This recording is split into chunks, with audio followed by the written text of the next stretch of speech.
Simone Biles versus Robot. Fight! Simone Biles is the best gymnast in the world today. She has 27 gold medals from Olympic Games and World Championships.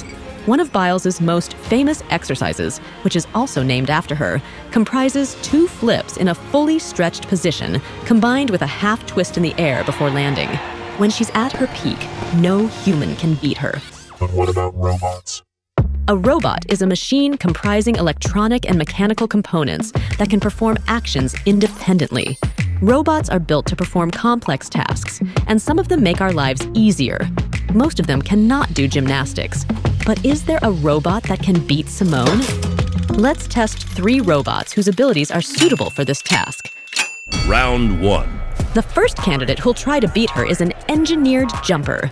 It can jump more than 30 meters high. But unlike Simone, it only moves up and down and cannot do any rotary movement. Round 2. Disney's human-like stuntman that was built to mimic Spider-Man's special effects. The stuntman knows how to do amazing flips, but he can't jump by himself and definitely can't land on his feet. Round 3. The last candidate is Atlas, the Boston Dynamics robot. He knows how to jump by himself and flip over in the air. But he's not really in Biles' league. He's much heavier than Simone, so his jumps and movements are limited. Boston Dynamics recently revealed a new version of Atlas. Maybe he has a chance? So in the fight between Simone and the 3 robots, there's a clear winner. But how does she do it? Thanks to her light, muscly, flexible, shock-resistant body. In contrast, robots generally move using mechanical pistons with limited movement. Unlike pistons, human muscles are built of fibers.